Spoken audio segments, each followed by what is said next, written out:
하나님의 말씀입니다. 오늘은 고린도후서 이제 우리가 다 넘어와서 이제 10장 넘어서 이제 11장, 12장, 13장 하면 이제 후반부에 들어섰습니다. 고린도후서 11장 1절에서 4절입니다. 오늘 1절에서 4절 말씀 함께 합독하겠습니다. 1절에서 4절 함께 합독합니다. 시작. 원하건대 너희는 나의 좀 어리석은 것을 용납하라. 청하건대 나를 용납하라. 내가 하나님의 열심으로 너희를 위하여 열심을 내노니 내가 너희를 정결한 처녀로 한 남편인 그리스도께 드리려고 중매함이로다. 그러나 나는 뱀이 그 관계로 하와를 미혹한 것 같이 너희 마음이 그리스도를 향하는 진실함과 깨끗함에서 떠나 부패할까 두려워하노라.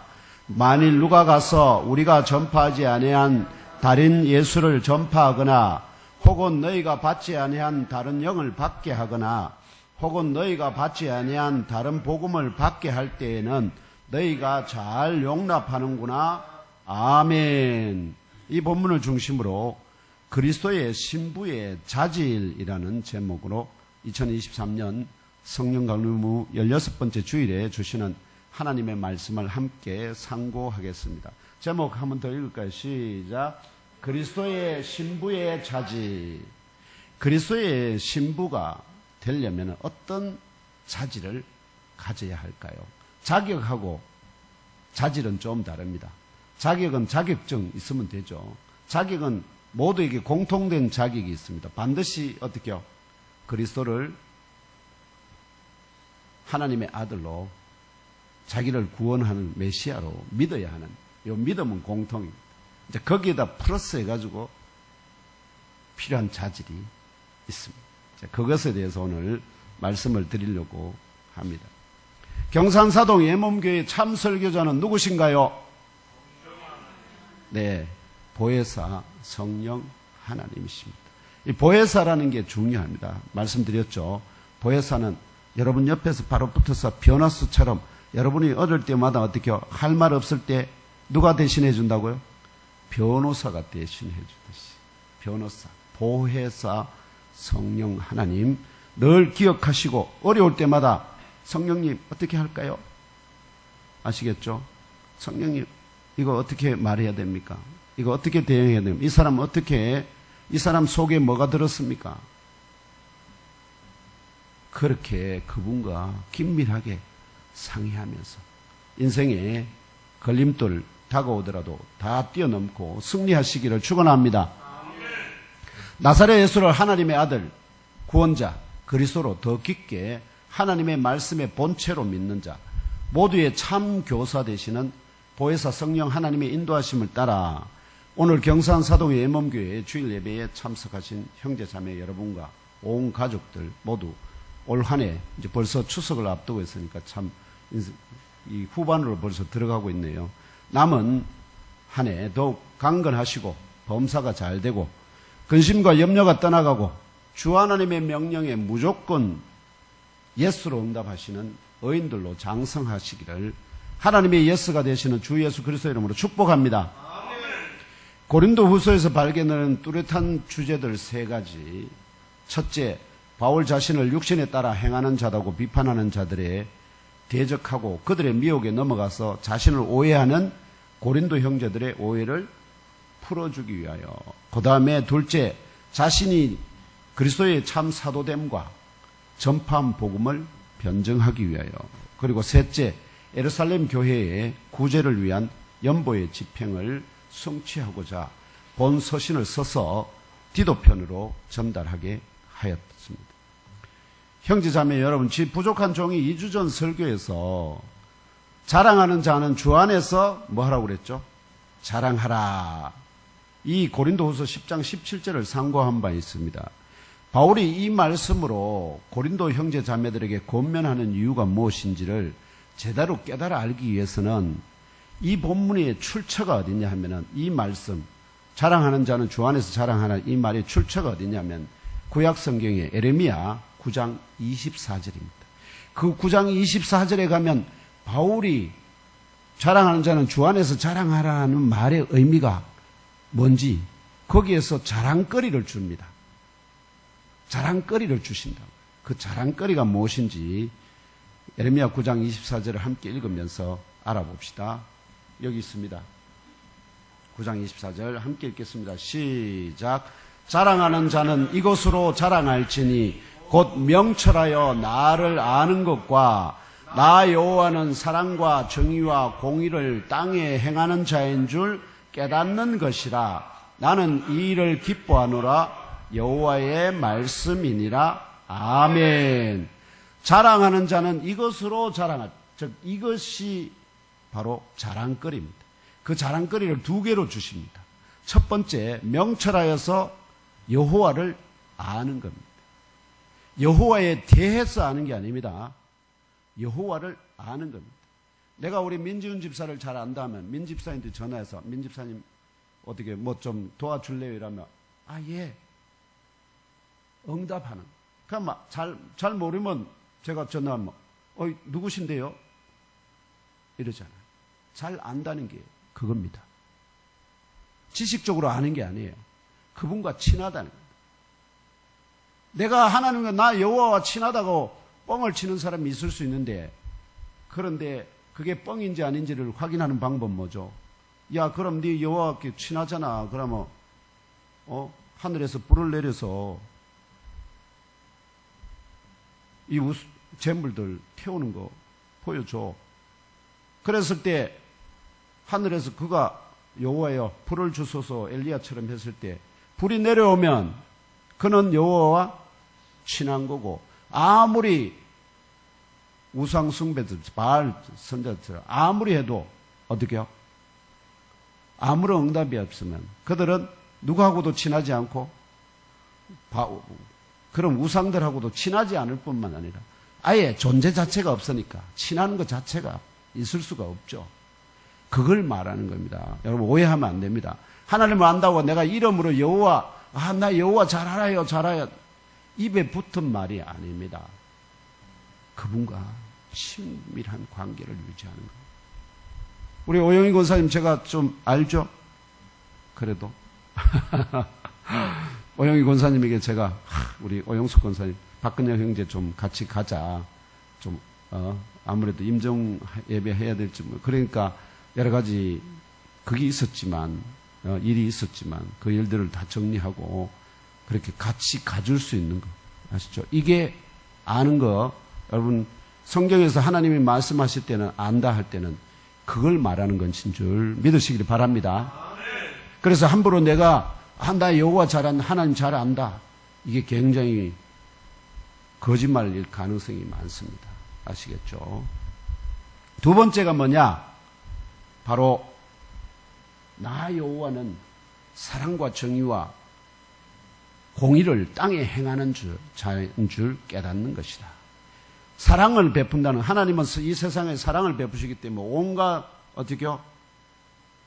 식물들을 자라게 하시고 온갖 비와 이슬을 내리고 다 해서 모든 사람들이 짐승들까지도 살아갈 수 있는 그 모든 언택을 내리는 거, 이게 하나님의 가장 중요한 사랑의 하나이고, 두 번째 정의와 공의를 행하는 것은 이스라엘이 아무리 택한 자라도 이들이 범죄하고 또 불의를 행하면 그들에 대해서 어떻게 한다고요? 당연히 공의와 정의를 치우쳐져 있지 않다. 치우쳐. 내 백성이라고 우상들 말하면 우상들은 어떻게 해요? 내 백성이라면 무조건 그들이 잘못하든 말든 무조건 그들 편을 들어주는 게 우상이에요. 그러나 우리 살아계시는, 영원히 살아계신 하나님은 어떻게 해요? 아무리 자녀라도 잘못한 자에 대해서는 어떻게 해요? 엄하게 징계하는 자, 바로 공의와 정의의 하나님이시다 하는 거. 그래서 여호와의 성품을 두 가지로 얘기하죠. 사랑과 심판. 이 두 가지 균형이 딱 맞는 분이 바로 우리 여호와. 이 하나님의 성품에 대해서 아는 것입니다. 그걸 안다는 것은 곧 뭐죠? 그분 앞에서 내가 어떻게 살아야 될지 뭐가 나오겠습니까? 삶에 누구 눈에, 사람들 눈에는 어떻게 보이든지 간에 하나님 보시기에 어떻게 해요? 사랑을 받은 자로서의 삶을 살아야지. 여호와의 공의와 정의의 심판의 대상이 되지 않기 위해서 어떻게 한다는 거죠? 주의하고 조심한다. 이게 깔려있는 거예요. 그래서 하나는 여호와 명철하여 여호와를 아는 것을 자랑하라. 여기에 주 안에서 자랑하는 거예요. 또 다른 하나는 여호와께서는 사랑과 정의와 공의를 땅 위에 행하는 자인 줄 깨달아 아는 것, 곧 더불어 그에 합당하게 행하는 것을 뭐하라? 자랑하라. 자랑. 바울의 의도가 그겁니다. 자기는 그렇게 어떻게 한다고요? 여호와와 친하다. 잘 안다. 그렇기 때문에 친하지 않는 자를 사신으로 보낸 자가 있을까 없을까요? 친하지 않는 자를 사신으로 보내. 바울이 자기가 여호와를 친하다 하는 것, 곧 그분이 나를 사신으로 보낼 수 있는 관계가 형성되어 있다는 것을 배경에다 깔고 있는 거예요. 정말 참 독특한 어떤 표현들이에요. 두 번째는 바로 이 여호와께서 사랑과 것. 근데 여기서 이 여호와를 대신해서 바울은 자신을 그리스도의 사신이라고. 그럼 이 여호와 대신에 누구를 안다는 거예요? 그리스도를 안다는 거예요. 그리스도를. 내 그리스도하고 친하다. 또 그리스도께서 이제 왜냐하면 부활 성취하신 다음에 영원하신 분에게 구름 타고 나아가서 그 영원히 계신 분으로부터 뭘 다 물려받았습니까? 영적 세계, 보이는 세계와 보이지 않는 세계 전체에 대한 통치권을 다 이어받았거든. 그럼 이제는 심판주가 누구로 바뀌었습니까? 그리스도로 바뀌었거든. 그걸 자랑하냐. 그걸 자랑하냐. 그 역사에 보이지 않는 하늘에서의 그 능력의 역사를 자랑하라. 그런데 이걸 모르는 자들이 어떻게요? 그 고린도 성도들을 하나님으로부터 떼어내서 어디로? 마귀에게 주려고 입에다 쳐넣으려고 지금 하고 있으니까 그들이 받을 벌이 무엇인가 하는 것입니다. 이것이 바울이 말하는 바 자랑하는 자는 주 안에서 곧 이 두 가지를 자랑거리로 삼아 자랑하라고 권면한다는 사실을 깨달아 아시고 이 두 가지를 자랑하는 성도가 되어 주 여호와 하나님의 온전한 뜻을 이루는 참 자녀요 백성이 되기를 축복합니다. 이 문제는 이것을 자랑하지 않는 이것 대신에 다른 것을 자랑하는 사람들이 오늘 본문에 이어지는 그거에서 나옵니다. 어디에 나오느냐? 11장 여러분들의 속에 11장 22절에서 같이 성경 찾으셔서 22절에서 23절 한번 읽겠습니다. 22절에서 23절 시작. 그들이 히브리인이냐? 나도 그러하며 그들이 이스라엘인이냐? 나도 그러하며 그들이 아브라함의 후손이냐? 나도 그러하며 그들이 그리스도의 일꾼이냐? 정신없는 말을 하거니와 나는 더욱 그러하도다.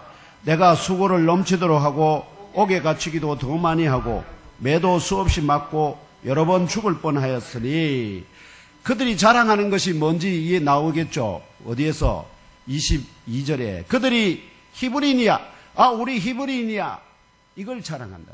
혈통을 자랑한다. 누가? 지금 바울을 뭐죠? 사도가 아니라고. 그 다음에 또 뭐라 하냐? 그들이 이스라엘인이냐? 자기들 이스라엘이라는 거 자랑합니다. 그런데 여호와께서 지금 자랑하라고 하는 것은 그런 육신의 혈통이 아니라 뭐라는 거죠? 여호와를 아는 것. 또 그분이 이 새 땅 위에다가 사랑과 공의를 베푸는 분인 걸. 그걸 아는 것을 자랑하라. 또한 아브라함의 후손이라는 걸 자랑하는 것. 이거는 뭐 이스라엘 유대인들에게는 너무나 중요한 자랑거리입니다. 자, 이처럼 이러한 자랑거리에 대한 권면에 이어지는 오늘 본문 11장 2절로 4절에서 바울은 사도 곧 주 하나님의 사신으로 보냄을 받은 자에게 부여된 영적 사명과 역할이 무엇인지를 다른 각도에서 증언합니다.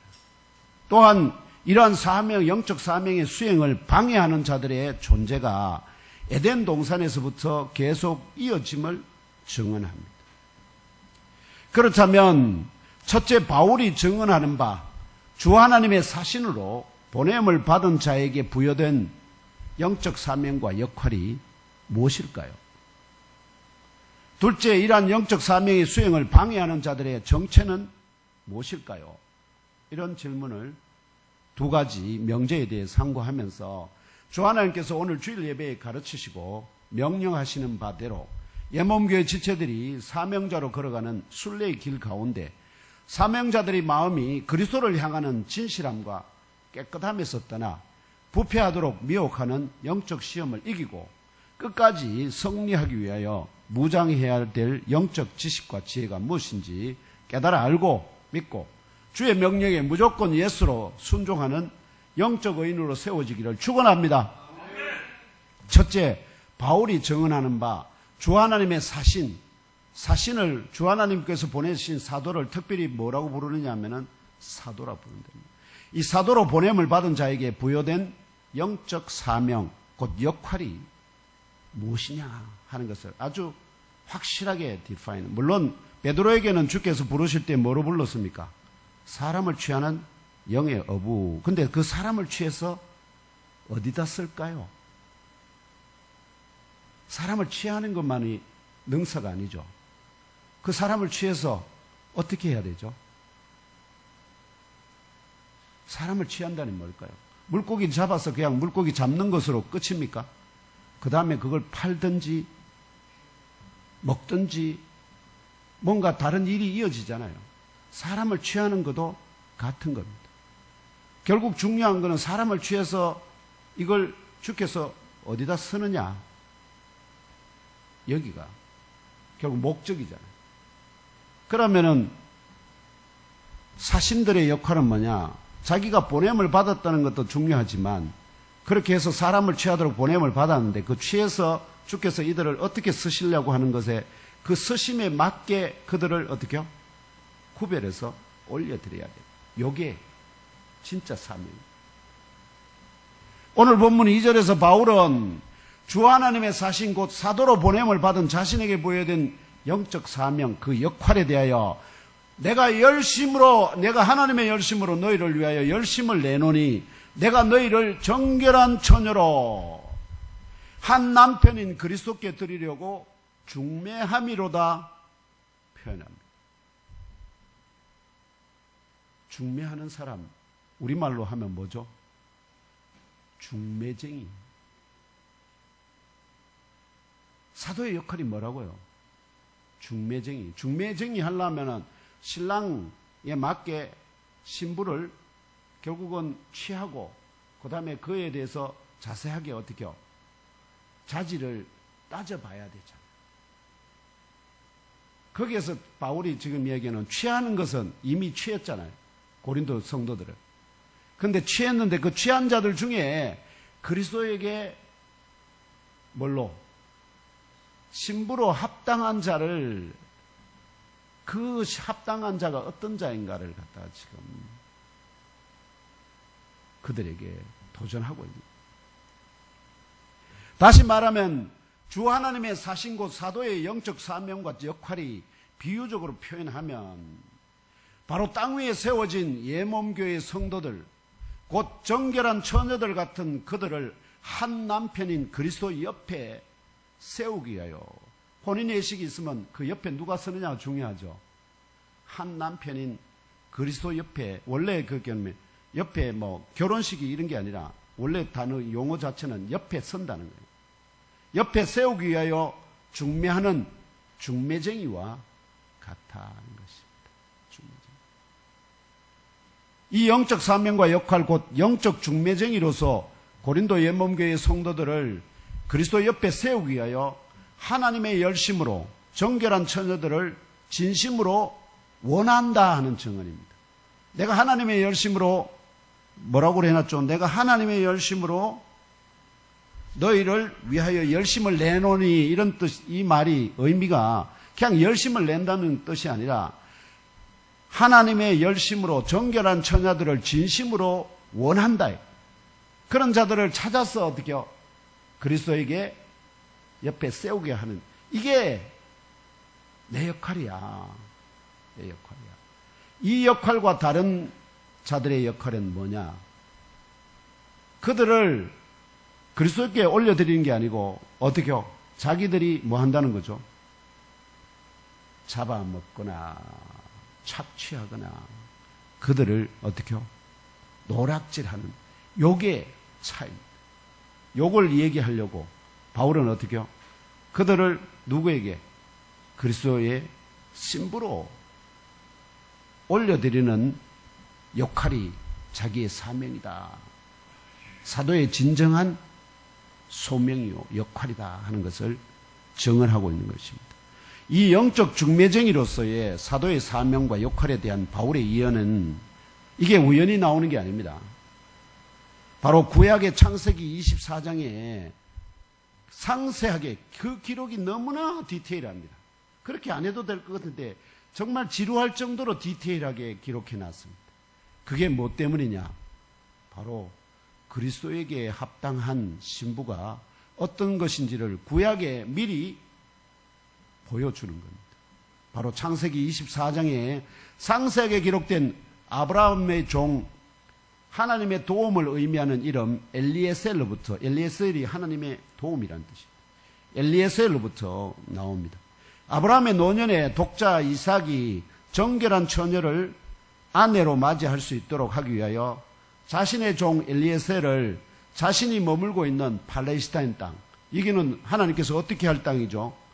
다 심판해서 멸망할 땅, 거기에서 아내를 취하는 게 아니라 자기 일가들이 머물고 있는 하란에 자기 혈육들 가운데로 보내어서 결국 하나님께서 예비하신 자, 그가 리브가였습니다.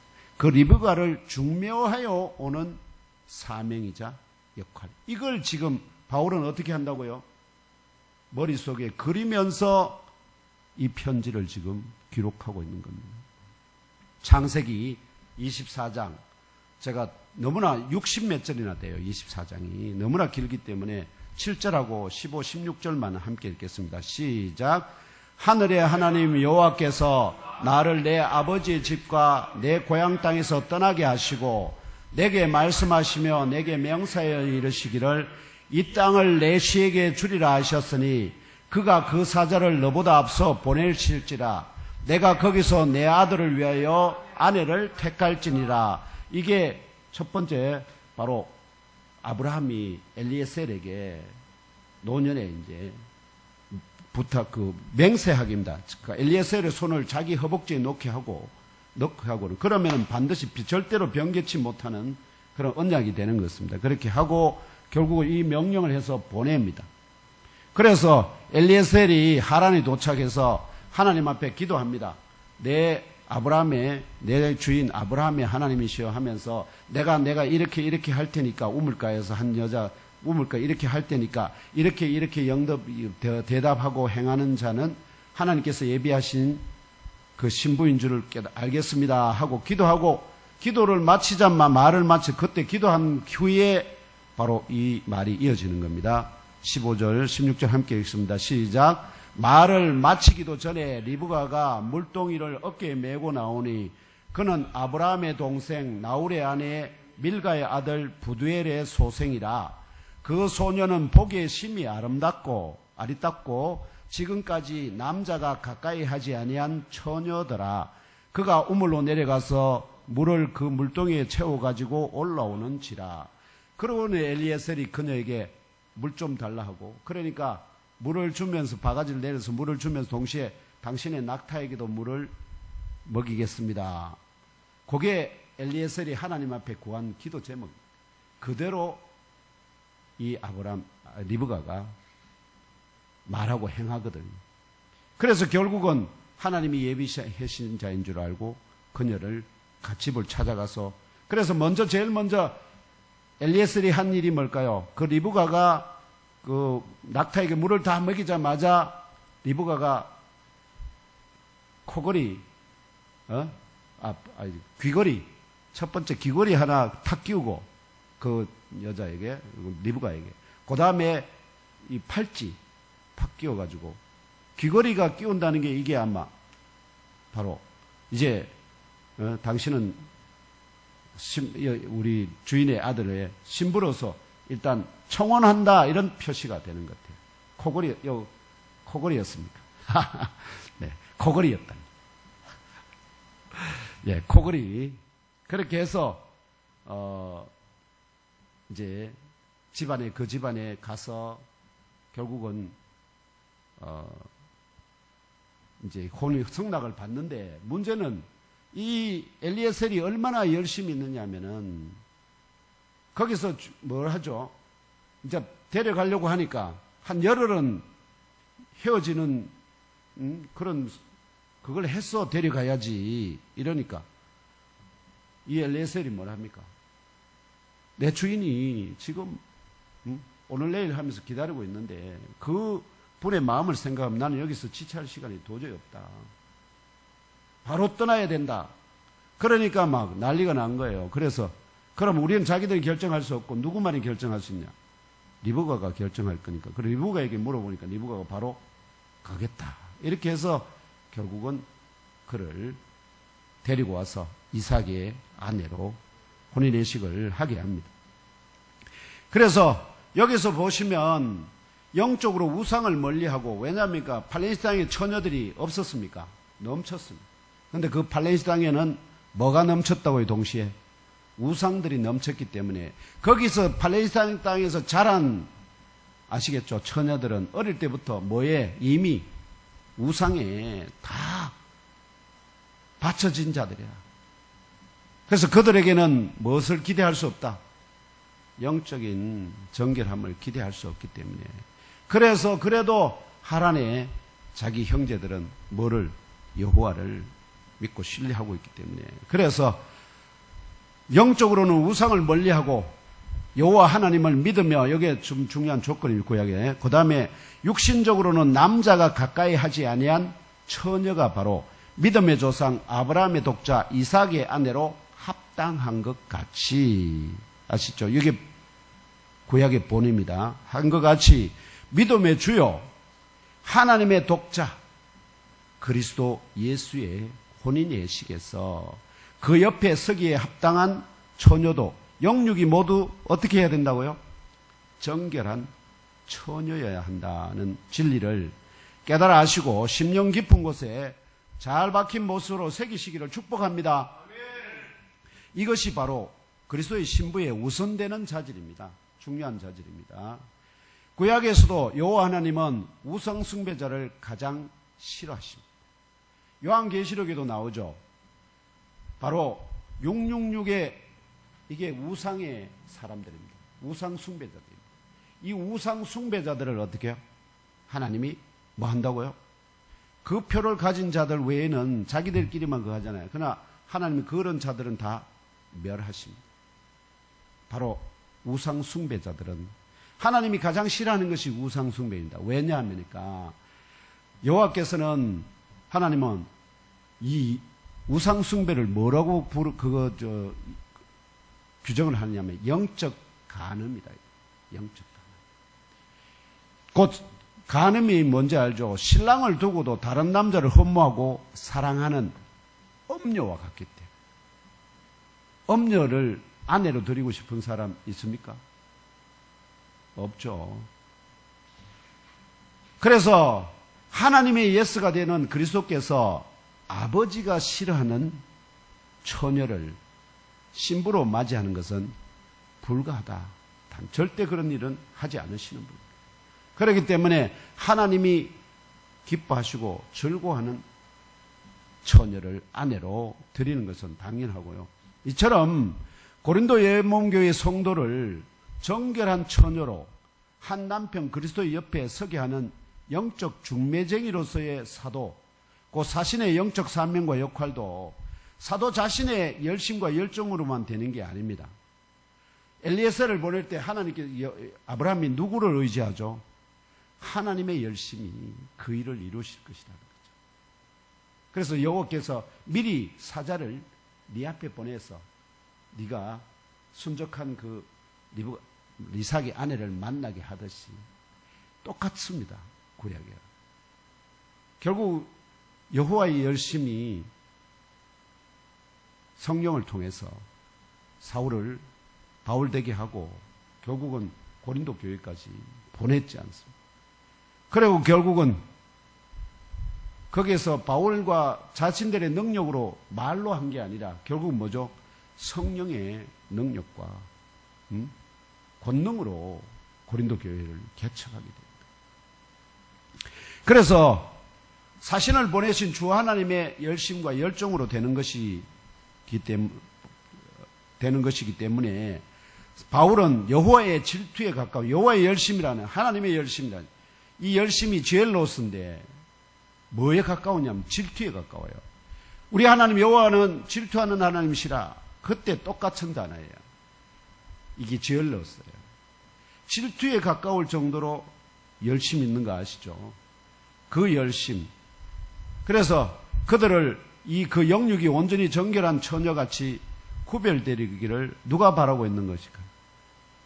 시아버지 하나님께서 바라고 계시다. 이것이 바로 사도 바울이 2절에 증언하고자 하는 핵심입니다.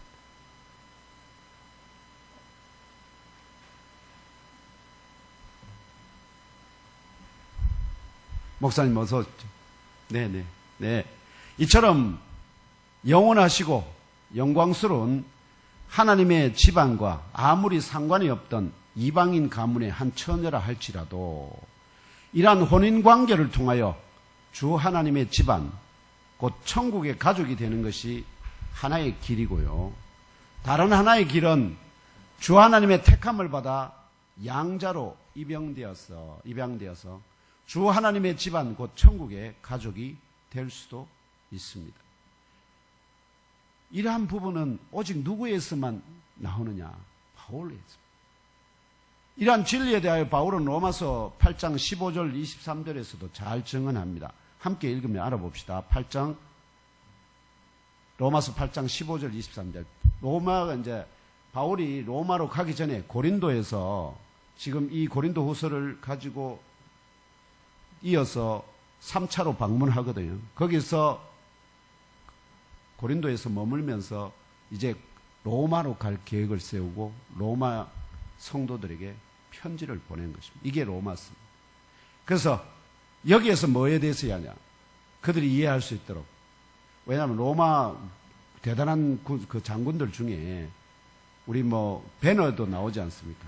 베너가 원래 큰 집안의 그였지만 몰락했잖아요. 그런데 나중에 베너가 구해준 장군의 뭐가 되죠? 양자가 됩니다. 이게 양자가 로마 제국에서는 너무나 일상적인 것들. 그러니까 그 로마인들에게는 뭐로? 양자라는 말이 그대로 박히는 거예요. 그래서 이 양자라는 말을 쓰는 거거든요. 아무튼 함께 읽어봅시다. 시작. 너희는 다시 무서워하는 종의 영을 받지 아니하고 양자의 영을 받았으므로 우리가 아빠 아버지라고 부르짖느니라. 그뿐 아니라 또한 우리 곧 성령의 처음 익은 열매를 받은 우리까지도 속으로 탄식하여 양자 될 것 곧 우리 몸의 속량을 기다리느니라. 아멘. 우리가 하나님을 아빠 아버지라 부르지 않습니까? 그렇게 부를 수 있게 된 것은 우리가 다시 무서워하는 종의 영을 받지 아니하고 양자의 영을 받았기 때문에 하나님을 아빠 아버지라 부른다는 것이고, 그러나 양자의 영을 받은 하나님을 아빠 아버지라 부르는 우리가 하나님의 집안, 곧 하나님의 품에 완전히 안기는 것은 아직 이루어지지 않았다고 얘기합니다. 왜냐니까 아직 우리가 무엇을 입고 있죠? 영은 양자의 영을 받았는데 육체는 하나님의 품에 안길 영원한 육체가 아니라, 결국은 양자의 영과 함께 무엇을 받아야 될까요? 하나님 자녀로서 합당한 영원한 육체, 부활의 육체. 그래서 뭘 한다고요? 양자 될 것, 곧 우리 몸의 속량. 몸이 속량되면 뭐가 되죠? 부활하는 겁니다. 부활의 몸을 입을 때를 뭐 한다고요? 기다리는. 그게 바로 우리 이 땅에서의 성도들의 삶이다. 양자의 영을 여러분 양자 된 게 아닙니다. 양자의 영을 받은 것입니다. 양자가 완전히 되는 걸 어떻게 해요? 그분 품에 안겨야 되거든요. 그 안기는 것은 부활의 몸을 입은 다음. 그 양자의 영이 부활의 몸을 입어서 하나님의 나라의 영혼에 합당한 그 지체가 되었을 때, 그때서야 비로소 뭐가 된다는 거예요? 양자로 하나님 품에 완전히 안긴다. 이게 바울의 변증입니다. 그래서 로마인들을 향해서 어떻게 해요? 너희들 또 양자의 영을 받으면 영원하신 하나님의 자녀로 하나님을 아빠 아버지라 부르게 돼. 그리고 영원한 몸을 입어서 그분의 패밀리가 되는 거야. 이걸 말하면 증언하고 있는.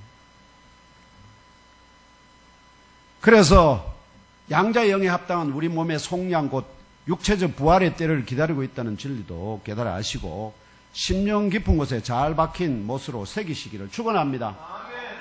결론적으로 부족한 종에게 내 교회를 세우라 명령하신 주 하나님의 명령에 순종하여 경산사동의 옛몸교회를 개척하고 종과 일꾼으로 성도들을 섬기게 하시는 이유와 목적도 사도 바울이 증언하는 바와 같이 옛몸교회 성도들을 정결한 처녀로 한 남편 대신 그리스도 옆에 서게 하는 영적 중매쟁이의 사명과 역할을 감당하게 하기 위함인 줄 믿습니다. 성도들을 통해서 자기가 먹고 살기 위한 호구의 수단이 아니다 하는 겁니다. 그건 누가 하시고 하나님이 먹고 마시고 하는 건 다 하나님이 주시고 내가 할 일은 오직 성도들을 그리스도 옆에 서는 정결한 신부로 하나님 앞에 올려드리는 이 사명에 목숨을 걸어야 할 줄 믿습니다. 그래서 먼저는 부족한 종이 영육 모두 정결한 성도로, 다음으로 예몸교회 성도들을 영육 모두 정결한 성도로 한 남편 그리스도 옆에 서기에 합당하도록 주 하나님의 역사하심 가운데 주 하나님께 올려드리는데 마음과 뜻과 힘과 목숨을 드리는 영적 중매쟁이의 사명을 감당할 것을 주 하나님 앞과 예몸교회 형제자매 여러분 앞에 약속합니다. 그렇다면 둘째, 이러한 영적 사명의 수행을 방해하는 자들의 정체는 무엇일까요? 사도 바울은 이들의 정체를 또한 구약 성경의 창세기에서 발견하고 그들의 미혹과 시험이 1세기 중엽까지도 계속되고 있었음을 증언합니다. 지금도 계속되고 있습니다. 언제까지요? 주께서 오시는 그날까지 계속됩니다. 구약 성경에서 영육 모두 가장 정결한 처녀가 누구였을까요? 바로 아담의 아내가 된 하와입니다. 가장 정결한 처녀로 아담의 아내가 된 하와를 미혹하여 하나님의 말씀과 언약을 향하는 마음이 떠나고 그녀에게서 하나님의 향하는 마음을 빼서 자기에게로 향하고 또 선악과로 향하게 만들고, 여호와를 향하던 마음 아시죠? 그 마음을 어디로요? 뱀을 향하게 하고 선악과를 향하게 만들어버렸다. 그렇게 해서 결국은 마음이 떠나고 부패하고 타락하게 만든 자는 뱀, 곧 용의 형상을 가진 사탄 마귀였습니다. 그런데 한 남편 그리스도의 옆에 서게 될 정결한 처녀들을 영적 중매쟁이 바울이 고린도 옛몸교회 성도들을 대상으로 중매하는 중인데 지금 그렇잖아요. 고린도 성도들을 그리스도에게 중매해서 혼인하시겠으면 막 이렇게 하고 있는데 거기에 누가 나타났다고요? 거짓 중매쟁이들이 나타난 겁니다. 에덴 동산의 하와를 미혹하기 위하여 뱀이 나타난 것처럼 이 영적 사명의 수행을 방해하는 거짓 중매쟁이들이 나타난 것입니다. 바울은 이 거짓 중매쟁이들을 뭐라고 부르느냐 하면은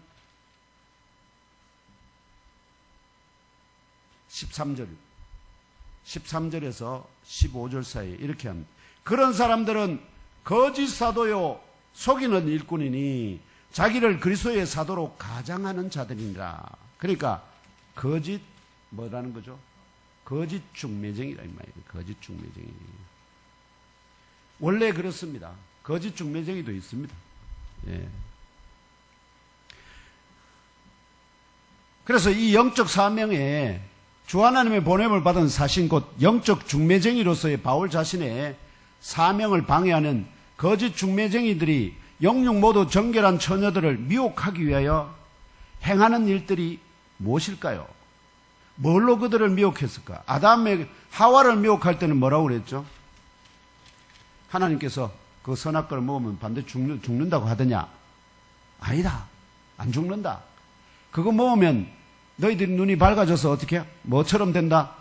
하나님처럼 될까? 하나님이 그래서 너희들 못하게 하는 거야. 이렇게 미혹했잖아요. 그런데 이 거짓 중매쟁이들은 그러면 바울에 대적하는 이 거짓 중매쟁이들은 뭐라고 그들을 미혹하였을까요? 바로 4절에서 그 답을 찾을 수 있습니다. 4절. 첫째, 거짓 중매쟁이들은 참 중매쟁이 바울과 그 동역자들이 전파한 예수와 다른 예수를 전파합니다. 둘째, 거짓 중매쟁이들은 참 중매쟁이 바울과 그 동역자들이 받게 한 영과 다른 영, 성령을 제외하면, 거룩한 영을 제외하면 전부 다 뭘까요? 귀신의 영을 받게 합니다. 셋째, 거짓 중매쟁이들은 참 중매쟁이 바울과 그 동역자들이 받게 한 복음과 다른 복음, 율법의 복음, 철학의 복음, 우상의 복음을, 그 거짓 복음을 받게 합니다. 주 하나님의 뜻 가운데 이 정한 때까지는 이런 거짓 중매쟁이들이 없을 수가 없다는 것이 현실입니다. 하나님 뜻입니다. 왜냐니까 진짜 정결한 처녀인지 아닌지를 어떻게 한다고요? 계속해서 시험하는 거예요. 연단하는 거예요. 시험. 그래서 문제는 이들이 전파하는 다른 예수, 이들이 받게 하는 다른 영이나 다른 복음을 마치 하와가 뱀의 말을 대적하고 물리치는 대신에 물리쳐야 되는데, 아니야! 하나님께서 먹으면 반드시 죽는다고 그래서 너 쓸데없는 말 하지 마, 나가! 이렇게 대적을 했어야 되는데, 그렇게 하는 게 아니라 어떻게 했다고요? 하와가 그 말을 계속 듣고 옹냥옹냥 하면서 뭐 하고 있다는 거죠? 그냥 순순히 그 말을 듣고 앉아 있다는 겁니다. 이게 문제가 됐습니다.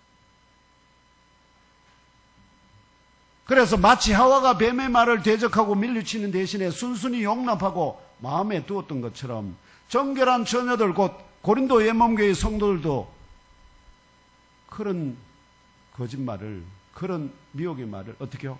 순순히 참고 있다는 겁니다. 그러면 그게 계속 들려지면 어떻게 해요?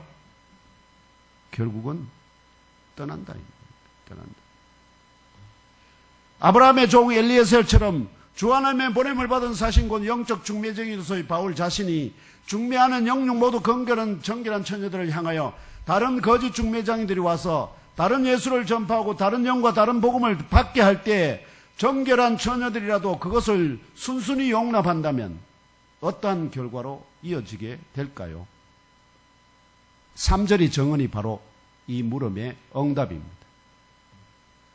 바로 뱀이 그 관계로 하와를 미혹한 것 같이 영육 모두 정결한 처녀로 거듭난 너희들이라 할지라도 결국은 너희들의 마음이 그리스도를 향하는 진실함과 깨끗함에서 떠나 부패하게 된다. 그러니까 어떻게 하라는 거죠? 이들을 진리로 물리쳐라 하는 거예요. 이들을 진리로 물리쳐라. 바울이 두려워하고 염려하고 두려워하는 바는 자신의 영적 사명의 성공이나 실패 여부에 관한 것이 아닙니다. 보통 우리는 목회자로서면 이 목회자로서의 성공 여부에 우리는 집중할 수밖에 없잖아요. 근데 바울은 자신의 성공 여부에 집중하지 않습니다. 뭐에 집중하죠? 그리스도의 옆에 서야 할 정결한 처녀가 그를 떠나서 부패하고 타락하게 되면 어디로 갈까요? 마귀의 밥이 되거든. 그게 너무 가슴이 아픈 거예요. 그게 너무 가슴이 아픈 바울이. 그게. 그래서 그것을 염려합니다. 너희들이 그리스도를 향하는 그 마음에서 떠나서 부패하고, 그래서 그리스도의 신부로서 하나님 집안의 식구가 되지 못할까. 자신이 성공 여부와 상관이 있는 게 아니에요. 자신은 이미 하나님 안에서 성공한 자이기 때문에, 하늘에 그 이름이 기록되어 있는 자이기 때문에 그에게 다른 성공이 필요 없습니다. 저도 확신합니다. 제 이름이 하나님 나라에 기록되어 있습니다. 그래서 다른 성공이 필요 없습니다. 제게 필요한 것은 여러분들이 저의 하나님 앞에 올려드리는 참 신부가 되었어. 저와 함께 여러분들이 다 그리스도 옆에 서는 그 영광을 보는 것이 저의 기쁨이 됩니다.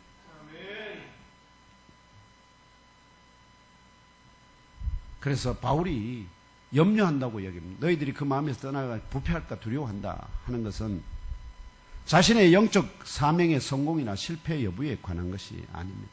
바로 영육 모두 정결한 처녀로 거듭난 그들이 한 남편 그리스도의 옆에 서지 못하게 되는 곧 거듭난 그들의 재타락과 재부패에 관한 것임을 증언합니다. 왜냐하면 성령의 인도하심을 따라 물과 성령으로 거듭나고 새로운 피조물이 된 성도들, 곧 정결한 처녀들의 재타락과 재부패는 한 남편 그리스도의 옆에 영원히 설 수 없게 만들기 때문입니다. 성령이 거듭나게 한 것을 다시 타락하게 됩니다. 영원히 그를 청결할 길이 없습니다. 그러므로 그리스도의 신부의 첫째 되는 자질은 그 마음이 그리스도를 향하는 진실함과 깨끗함이 죽음조차도 그를 떠나고 부패하게 만들지 못하는 정결한 심령입니다. 이 정결한 심령을 가진 성도들이 다 누구 옆에? 그리스도의 옆에서는 신부의 영광을 얻게 될 것을 믿으시기를 바랍니다. 고린도 예몸교회 성도들 가운데 한 사람이라도, 우리 예몸교회 지체들 가운데 한 사람이라도 이러한 영적 부패에 이르게 될까 바울은 두려워하고 있으며 안타까워하고 미혹받고 있는 성도들을 권면하기 위하여, 깨닫게 하기 위하여 이 편지를 쓰고 있는 것입니다. 이 모든 열심의 배경에 주 하나님의 열심이 역사하는 것을 깨달아 하시고 믿고 진리로 영접하시기를 축복합니다. 이제 말씀을 맺고자 합니다. 지금 오늘 여기까지 저와 형제 자매 여러분의 속사람도 물과 성령으로 거듭났지만 갓난아이에서 자라고 장성한 세상이 감당치 못하는 새 언약의 영광스러운 일꾼으로, 또 사람을 취하는 영의 어부와 왕같은 제사장이 되기 위하여 그 결론으로 한 남편 그리스도의 옆에 서는 정결한 신부에 합당한, 곧 오직 그리스도만을 사랑하고 진실하고 깨끗한 마음을 가진 성도가 되게 하기 위하여 영적인 사랑 푸뉴마티코스로 성숙되는 과정에 있습니다. 그러는 가운데 우리를 어떻게요? 그리스도를 향하는 그 마음에서 정결함과 순결함에서 깨끗함에서 우리를 떼내서 다른 데에다가 이 세상 물질에다, 이 세상 영광에다가, 이 세상 권세에다가 거기에다가 눈을 돌리게 하고 그걸 미혹하는 자들이 결국 그들을 어떻게요? 종으로 삼고자 하는 자들이 넘친다 하는 것을 깨달아 아시고 교회 안에서나 밖에서나 생각이나 말이나 행위를 한 후에 성령의 역사로 하나님의 뜻대로 하는 근심이 임하면 즉각적이고 온전한 회개를 통하여 가장 값진 구원의 열매를 맺으실 뿐만 아니라 그리스도의 옆에 서는 그런 복을 누리시고 영적 체질이 강화되고 속사람이 이 시대 가운데 가장 온유한 장성하고 성숙한 영적 지휘관으로 왕같은 제사장으로 그리스도의 온전한 신부로 세움 받으시기를 축원합니다. 또한 그리스도의 사명자여 사신의 소명의식으로 환난과 밖에 영적 바람이 불더라도 또 선을 행하는 중에 당하는 고난이라도 욕을 욕으로 악을 악으로 갚지 말고 원수를 향하여서도, 왜냐하면 여러분들의 이름이 하늘에 기록되어서 더 이상 내게 그보다 더 큰 사랑, 성공 내게 더 이상 필요 없는 사람입니다.